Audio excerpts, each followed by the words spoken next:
एक ऐसा लड़का जिसने जीरो से शुरू किया था और आज दुनिया का सबसे पहला ट्रिलियनर बन चुका है।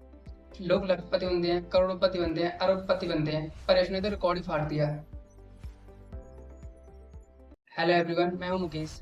आज की वीडियो में हम जानेंगे एलोन मस्क की पूरी कहानी, उसका स्ट्रगल, उसका पहला स्टार्टअप। 28 जून 1971 साउथ अफ्रीका में एलोन मस्क का जन्म हुआ। उनके पिता इंजीनियर और उनकी माँ मॉडल थी। बचपन से ही उनका साइंस में बहुत ज्यादा इंटरेस्ट था। जब एलोन सिर्फ 12 साल के थे, उन्होंने खुद से प्रोग्रामिंग सीखी।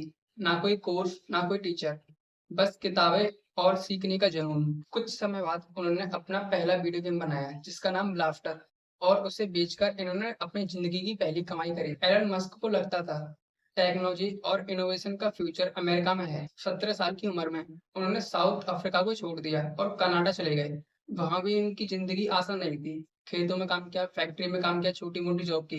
1995 में एलोन मस्क और उनके भाई ने जिप्टू नाम की कंपनी शुरू की। शुरुआत में बहुत कठिनाई आई। कई सालों की मेहनत के बाद उनकी कंपनी करोड़ डॉलर में बिक गई। एलोन मस्क करोड़पति बने, पर उन्होंने इन पैसों को खर्च करने की बजाय इन्वेस्ट करना सही समझा। और फिर एलोन मस्क ने एक नई कंपनी शुरू की, X.com। वो धीरे धीरे पेपल कंपनी बन गई। 2002 में पेपल कंपनी को ईबैग ने खरीद लिया। लगभग इस डील में एलोन मस्क को $180 मिले। ये पैसा उस टाइम पर इतना था कि एलोन मस्क अपनी पूरी जिंदगी आराम से बिता सकते थे। एलोन ने आराम नहीं, रिस्क चुना। एलोन मस्क के 3 बड़े सपने थे। पहला, दुनिया का पॉल्यूशन कम करना। सेकंड, लोगों को मंगल ग्रह तक पहुंचाना। और तीसरा, टेक्नोलॉजी में आगे बढ़ना। इन्हीं सपनों को एलोन मस्क ने पूरा करने के लिए एलोन मस्क ने पूरी संपत्ति लगा दी और 2 कंपनी शुरू की, स्पेसएक्स और टेस्ला। लोग कहने लगे कि ये बंदा सारा पैसा डुबा देगा, लेकिन कहते हैं ना कि खुशी ज्यादा समय तक नहीं चलती। ऐसे ही एलोन मस्क के साथ हुआ। 2008 में एलोन मस्क की सबसे बुरी साल आई। टेस्ला बैंकक्रफ्ट होने वाली थी और स्पेसएक्स के 3 रॉकेट फेल हो चुके थे। इन्वेस्टर पीछे हटने लगे। एलोन के पास सिर्फ इतना पैसा बचा था कि वो दोनों कंपनी में से किसी एक कंपनी को बचा सकते थे। सोचिए, सालों की मेहनत, सब कुछ खत्म होने की कगार पर था, लेकिन उन्होंने हार नहीं मानी। जितना भी पैसा था वो दोनों कंपनियों में इन्वेस्ट किया और स्पेस एक्स का चौथा रॉकेट लॉन्च हुआ और सफल हो गया। एलोन मस्क की पूरी जिंदगी बदल गई और नासा ने स्पेस एक्स को बड़े कॉन्ट्रैक्ट दिए और कंपनी बच गई। 2012 में उनकी नेटवर्थ 2 बिलियन थी। धीरे धीरे समय बीतते बीतते 2016 तक उनकी नेटवर्थ 10 बिलियन हो गई। 2018 में 20 बिलियन, 2020 में 75 बिलियन, 2021 में 151 बिलियन, 2022 में 219 बिलियन, 2024 में 400 बिलियन और 2025 में 683 बिलियन।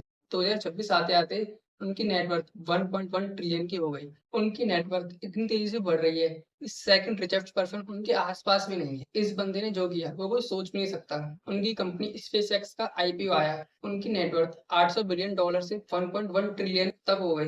यानी एक रात में ही उनकी नेटवर्थ $350 बिलियन बढ़ गई। अगर आपको ये नंबर सुनने में छोटा लग रहा हो तो इंडिया के सबसे बड़े बिजनेसमैन मुकेश अंबानी और गौतम अडानी की नेटवर्थ को प्लस कर दिया जाए तो लगभग 200 बिलियन में होती है। यानी इससे 2 गुना ज्यादा एलोन ने एक रात में अपनी नेटवर्थ बढ़ा ली। लोगों को लगता है ये आदमी कार बनाता है, टेस्ला इनकी मेजर इनकम सोर्स होगी।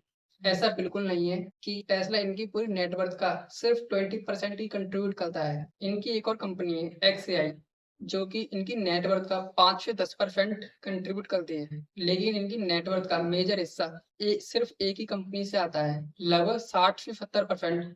वो है स्पेसएक्स। और एक और बात, दुनिया के सबसे रिचेस्ट पर्सन की लिस्ट निकाली जाए तो नंबर 1 पर एलोन मस्क आते हैं। उनकी नेटवर्थ $1.1 ट्रिलियन है। लेकिन उनके बाद जो सेकंड नंबर पर आते हैं वो गूगल के सीईओ हैं। की नेटवर्थ 300 से $350 बिलियन है।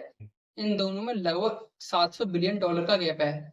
ये गैप इतना ज्यादा है कि जमीन आसमान का फर्क है। और रातों रात 4,400 लोग मिलीनियर बन गए, जिनमें से कुछ लोग कैफेटेरिया में काम करते थे। मतलब ये बंदा खुद तो ट्रिलियनर बना और अपने स्टाफ को भी मिलीनियर बना दिया। इस बंदे के लिए 1 लाख तो बनता है। वीडियो को ज्यादा से ज्यादा शेयर करें और ऐसे इंफॉर्मेटिव वीडियोस के लिए चैनल को सब्सक्राइब करें।